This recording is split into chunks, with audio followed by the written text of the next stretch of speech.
Bismillahirrahmanirrahim. Assalamualaikum warahmatullahi wabarakatuh. Alhamdulillah, alhamdulillah, wassalatu wassalamu ala rasulillah wa ala alihi wa ashabihi wa mawalah, amma ba'd. Ayah bunda sekalian yang dirahmati Allah subhanahu wa ta'ala, semoga dalam keadaan sehat walafiat dan selalu dalam naungan hidayah Allah subhanahu wa ta'ala. Ayah bunda sekalian yang dirahmati Allah subhanahu wa ta'ala, insyaallah pada kesempatan kali ini kami akan berbagi ya untuk bagaimana sih tips dalam menghafal Al-Quran. Nah, insya Allah nanti akan dibagi menjadi beberapa video. Untuk yang pertama ini kita akan membahas tips tersebut secara umum saja. Ya, ayah bunda sekalian yang dirahmati Allah Subhanahu wa ta'ala, sudah tahu ya, setiap amal itu pasti yang pertama diperhitungkan adalah niatnya ya, karena innamal a'mal binniyat, semua amal itu karena niatnya ya, tidak terkecuali menghafal Al-Quran ya. Jadi untuk menghafal Al-Quran yang pertama harus diniatkan ikhlas lillahi ta'ala. Bahkan Allah Subhanahu wa ta'ala secara khusus ya menyindir ya, memperingatkan untuk mereka yang menghafal Al-Quran berhati-hati dengan niatnya. Jadi dalam satu hadis yang panjang Allah Subhanahu wa ta'ala mengatakan ya kan, dari Rasulullah SAW bahwasanya ada tiga golongan yang nantinya akan pertama kali diseret ke neraka Allah Subhanahu wa ta'ala. Mereka bukan yang melaksanakan dosa-dosa besar ya, maksiat, bukan, tapi mereka adalah orang-orang yang salah niatnya. Yang pertama ada mujahid ya, mujahid fi sabilillah ya, kemudian berperang di jalan Allah Subhanahu wa ta'ala, kemudian mati di sana ya, tapi ternyata di hadapan Allah Subhanahu wa ta'ala tidak terhitung sebagai seorang syahid. Kenapa? Karena salah niatnya, hanya ingin disebut sebagai ksatria, sebagai orang yang gagah berani. Maka sudah didapatkan apa yang dia inginkan, yaitu pujian-pujian tersebut di dunia, maka Allah Subhanahu wa ta'ala memasukkannya ke dalam neraka. Begitu juga dengan orang-orang yang menuntut ilmu, mengajarkan ilmu, membaca Al-Quran ya, Allah Subhanahu wa ta'ala juga memperingatkan hal ini agar tetap dijaga niatnya ya.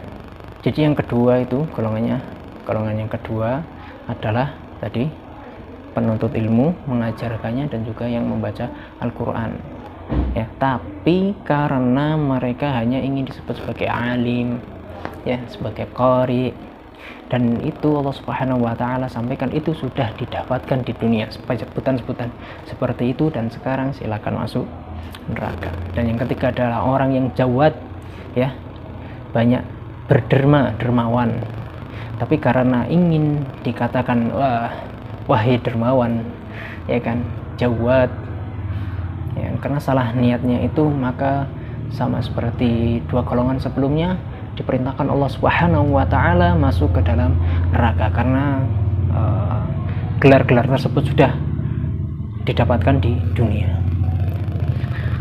Maka ya bunda sekalian yang dirahmati Allah Subhanahu wa ta'ala ya, di dalam awal kita menghafal Al-Quran ini dan juga menyiapkan generasi penghafal Al-Quran ini, alangkah baiknya kita siapkan niat yang ikhlas kepada Allah Subhanahu wa ta'ala. Tidak hanya di awal, di pertengahan juga harus kita selalu menjaga niat tersebut, dan juga di akhirnya nanti ya kan, akhir menghafal Al-Quran itu kapan? Ya ketika nanti Allah Subhanahu wa ta'ala memanggil kita untuk pulang ke haribaan Allah Subhanahu wa ta'ala, itu ada akhirnya. Jadi kita harapkan ikhlas itu sampai akhir hayat kita dalam menghafal Al-Quran ya, terutama nanti kalau sudah mulai di pertengahan, sudah mulai alhamdulillah dapat 1 juz, alhamdulillah dapat 2 juz, dan seterusnya. Jangan sampai ada rasa wah jadi orang hebat ya, bisa ya menghafal Al-Quran rupanya. Nah, tetap harus diperbaiki terus niat itu. Begitu ya ayah bunda sekalian dirahmati Allah Subhanahu wa ta'ala. Terus yang kedua adalah kita memahami posisi kita sebagai penghafal Al-Quran, sebagai yang menyiapkan generasi Qurani, kita harus tahu posisi kita, ya. Alhamdulillah Allah Subhanahu wa taala mengkaruniakan ya kepada umat ini Al-Qur'an, yang mana Al-Qur'an itu adalah sebesar-besarnya mukjizat. Kalau pada zaman nabi-nabi sebelum Nabi Muhammad SAW, kebanyakan mukjizat itu melekat langsung dengan rasul atau nabi tersebut, sehingga dapat langsung disaksikan oleh kaumnya ketika bersama dengan rasul-rasul tersebut, ya. Berbeda dengan Al-Qur'an diturunkan kepada Nabi Muhammad, ya kan, dari awal nubuwah hingga akhir hayat beliau sallallahu alaihi wasallam, dan masih dapat dinikmati ya mukjizat tersebut hingga pada zaman kita ini, padahal sudah sekian lama yang terpaut dari zaman Rasulullah sallallahu alaihi wasallam. Nabi Musa alaihissalam memiliki tongkat yang merupakan mukjizat dari Allah Subhanahu wa taala, yang dapat berubah menjadi ular yang dapat membelah lautan, ya kan. Namun hanya orang-orang yang di sekitar Nabi Musa alaihissalam ketika kejadian itu yang dapat menyaksikan langsung mukjizat tersebut. Nah, untuk umat-umat setelahnya hanya mendapatkan cerita.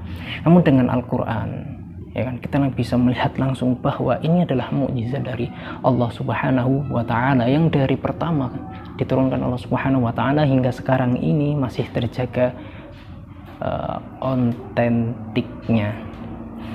Subhanallah. Ayah bunda sekalian yang dirahmati Allah Subhanahu wa taala, posisi kita sekarang ini adalah bagaikan mata rantai. Ya, mata rantai. Dari awal Al-Quran diturunkan, ya, Allah Subhanahu wa taala menurunkan Al-Quran itu kepada Nabi Muhammad SAW melalui malaikat Jibril.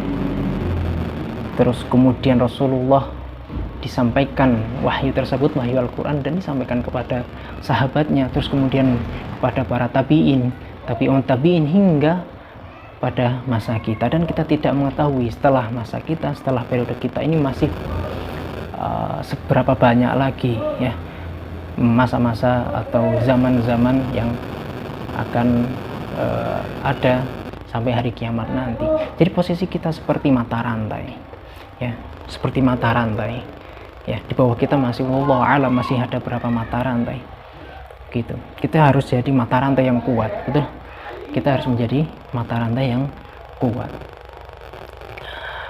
Kenapa kita ibaratkan seperti itu? Karena satu mata rantai dengan mata rantai yang lainnya itu adalah saling berkaitan, ya kan, saling memberi simbiosis lah, ibaratnya seperti itu, saling menguatkan, ya. Ketika setelah kita nanti, wallahu alam, masih ada berapa mata rantai, dan karena Allah Subhanahu wa taala masih memilih kita untuk terlibat dalam menjaga Al-Quran ini, insya Allah itu adalah suatu kemuliaan yang Allah berikan kepada kita, ya. Ketika nanti di bawah kita masih ada beberapa mata rantai lagi, ketika mereka menghafal Al-Quran, ketika mereka membaca Al-Quran, mentadaburi Al-Quran, insya Allah, bukankah pahalanya juga akan sampai kepada kita? Subhanallah, insya Allah. Allah Subhanahu wa taala menjanjikan bahwa Al-Quran ini tetap otentik sampai akhir dunia ini, bahkan nanti ketika di akhirat pun masih diberi kesempatan, ya, untuk para penghafal Al-Quran untuk membacanya lagi. Ya, inna nahnu nazzalna dzikra wa inna lahu lahafizun. Ya, sesungguhnya Allah sendiri yang telah menurunkan al-dzikra, ya, al-dzikra itu nama lain dari Al-Quran. Wa inna lahu lahafizun, dan sesungguhnya Allah sendiri yang nantinya akan menjaganya. Allah mampu menjaganya, ya. Allah yang menjaga Al-Quran itu sampai nanti di hari akhir.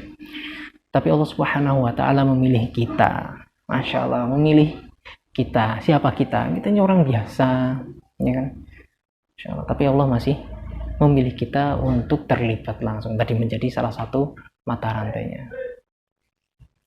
Ayo bunda sekalian yang dirahmati Allah Subhanahu wa taala, dan semua yang berkaitan dengan Al-Quran itu akan menjadi mulia. Apapun yang berkaitan dengan Al-Quran akan menjadi mulia. Coba kita telisik lagi lebih dalam bahwa Allah Subhanahu wa taala, ya, tadi menugaskan malaikat Jibril alaihissalam untuk menyampaikan wahyu Al-Quran ini kepada baginda Rasulullah SAW, dan Malaikat Jibril alaihissalam ini digelari sebagai pemimpinnya para malaikat. Sebaik-baik malaikat adalah malaikat Jibril. Kemudian di antara para rasul, ya kan, di antara para nabi, dipilihlah Nabi Muhammad sallallahu alaihi wasallam untuk menjadi pengemban Al-Qur'an ini. Maka Nabi Muhammad sallallahu alaihi wasallam menjadi semulia-mulianya rasul, semulia-mulianya nabi, penghulunya para rasul. Subhanallah. Terus kemudian ya bunda sekalian yang dirahmati Allah Subhanahu wa taala, ada satu bulan ya di mana pertama kali Al-Qur'an itu diturunkan, yaitu pada bulan Ramadan, dan itu pun menjadi sebaik-baik bulan. Pada bulan tersebut ada satu malam di mana malam itu diturunkannya Al-Qur'an, yaitu malam Lailatul Qadar, dan menjadi sebaik-baik malam. Masya Allah. Dan di antara umat Rasulullah Shallallahu Alaihi Wasallam dipilihlah mereka yang menjadi pengemban Al-Quran menjadi sebaik-baik umat. Khairukum man ta'allama al-Qur'ana wa 'allamahu. Ya. Khairukum man ta'allama al-Qur'ana wa 'allamahu. Mempelajari Al-Quran dan juga mengajarkannya. Satu paket ya. Jadi setelah mempelajari Al-Quran, ya, setelah kita menjadi salah satu mata rantai, harus ada mata rantai lagi di bawahnya, ya kan? Mengajarkan Al-Quran itu adalah suatu tanggung jawab. Ayah bunda sekalian yang dirahmati Allah Subhanahu wa taala, masih banyak sekali kemuliaan-kemuliaan yang akan didapatkan oleh seseorang yang mau terlibat dalam menjaga Al-Quran ini, ya kan? Salah satunya lagi adalah menjadi sebab syafaat, ya. Iqra'ul Quran fa innahu ya'ti yaumil qiyamati syafi'an li ashabi. Jadi Al-Quran itu akan menjadi syafaat bagi pembacanya. Bahkan tidak hanya pembacanya atau yang menghafalkan Al-Quran, bahkan keluarganya pun juga akan mendapatkan syafaat dari Allah Subhanahu wa ta'ala. Ayah bunda sekalian yang dirahmati Allah Subhanahu wa ta'ala, itulah janji-janji Allah Subhanahu wa ta'ala, ya kan, ya, melalui Rasul Shallallahu Alaihi Wasallam, dan juga dari ayat-ayat Allah Subhanahu wa ta'ala tentang posisi seorang penghafal Al-Quran itu seperti apa, ya kan. Insya Allah kita sudah mengambil posisi yang terbaik, posisi yang tepat. Jangan sampai melempem, ya, tetap semangat terus gitu ya. Bunda sekalian yang dirahmati Allah Subhanahu wa ta'ala, walaupun nanti dalam perjalanannya pasti ada cobaan, ya kan. Ketika menghafal gak lancar-lancar, ya. Ketika menghafal satu ayat lupanya 10 ayat, ketika menghafal satu surat lupanya 10 surat, insyaallah tetaplah istiqomah, ya. Ketika Allah Subhanahu wa taala menghendaki kita mungkin sulit untuk menghafal, ya, husnudzan kepada Allah Subhanahu wa taala, bukankah itu tanda bahwa Allah Subhanahu wa taala menginginkan kita bermesraan terus dengan Al-Quran? Bukankah itu tanda bahwa Allah Subhanahu wa ta'ala menginginkan waktu kita diisi dengan kebaikan-kebaikan? Insyaallah husnudzan kepada Allah Subhanahu wa ta'ala, tidak ada yang sia-sia ketika kita berinteraksi dengan Al-Quran.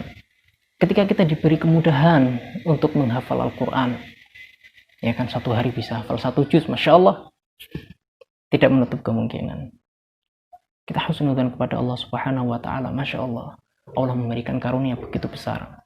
Mungkin Allah Subhanahu wa ta'ala menginginkan kita untuk lebih dalam lagi mempelajari Al-Quran dari segi qiraahnya, tahsinnya, tajwidnya, tafsirnya,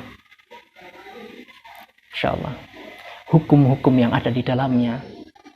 Kita selalu berhusnudzan kepada Allah Subhanahu wa ta'ala, dan jangan sampai, ya, dan yang diberikan Allah Subhanahu wa ta'ala itu menjadi istidraj bagi kita, ya. Dimudahkan Allah Subhanahu wa ta'ala menghafal Al-Quran, ternyata setelah itu banyak waktu luang kita yang diisi dengan maksiat. Wal'iyadu billah. Gitu ya bunda sekalian yang dirahmati Allah Subhanahu wa ta'ala, posisi kita adalah posisi yang mulia insyaallah di sisi Allah Subhanahu wa ta'ala dengan kita niatkan ikhlas lillahi ta'ala.